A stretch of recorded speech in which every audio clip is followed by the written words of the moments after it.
Olá, meus queridos, minhas queridas, tudo bem com vocês?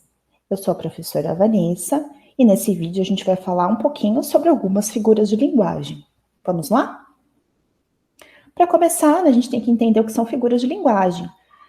São recursos que a gente usa para comunicar, na comunicação, né, e expressar alguma intensidade, algo que eu quero tornar mais belo, tá? Então a gente diz que a figura de linguagem faz parte da estilística. Então a figura de linguagem ela é usada na comunicação não literal, tá? Na linguagem conotativa. A gente tem as figuras sonoras ou figuras de som, né? São figuras que trabalham o som da palavra. Então, a gente tem, por exemplo, aquela que repete em vogais, né, a assonância, a que repete consoante, a aliteração, a representação de sons, também como a onomatopeia, onde a gente cria uma palavra para imitar um som, igual aí no quadrinho da Mônica, que ela está indo atrás do Cebolinha e ela dá uma coelhada nele, e o som da coelhada é representado pelas palavras jock, pull, pocket, pum, né? Então indica o som da coelhada no Cebolinha.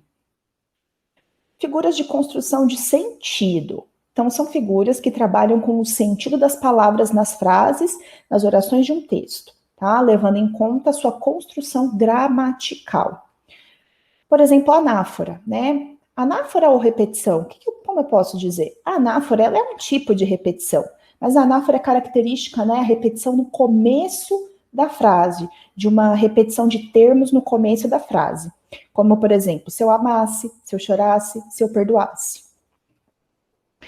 Já a repetição, ela pode ocorrer em qualquer parte do texto, né? Por exemplo, Garça é minha tristeza, Garça esbelto e triste, sozinho com um suspiro e uma angústia sozinho, teimoso em seu erro e infortúnio teimoso. Então, a gente tem algumas palavras aí que se repetem, e não necessariamente só no começo, né? Elas se repetem também no final ou no meio. Figura de palavra, tá? A gente tem aí, por exemplo, quando a gente trabalha o sentido das palavras, né? Então a gente tem que entender que não é no sentido literal, tá? Então a gente está trabalhando no sentido conotativo, figurado. Por exemplo, a metáfora, né? Quando a gente emprega a palavra fora do seu sentido normal, é uma analogia. Você é uma pedra no meu caminho, sabia? Não é que a pessoa é literalmente uma pedra, né? Isso implica que a pessoa é um empecilho, é um obstáculo na vida, está atrapalhando a vida de alguém, né? Então a gente diz uma pedra no caminho, no sentido de atrapalhar, de dificuldade. Temos a gradação, que também trabalha com uma sequência de palavras que intensificam a mesma ideia.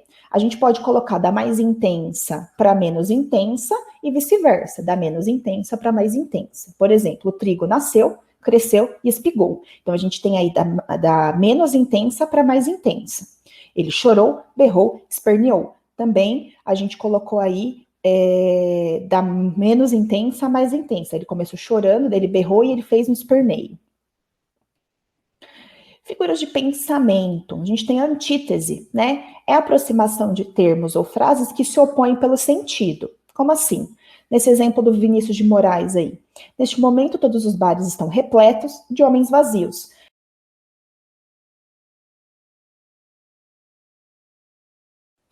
Bom, nós temos o eufemismo, muito usado no nosso dia a dia, que a gente usa para suavizar alguma ideia desagradável, né? Uma coisa que não é muito legal de se dizer. Então, por exemplo, ele enriqueceu por meios ilícitos, em vez de dizer que ele roubou, né?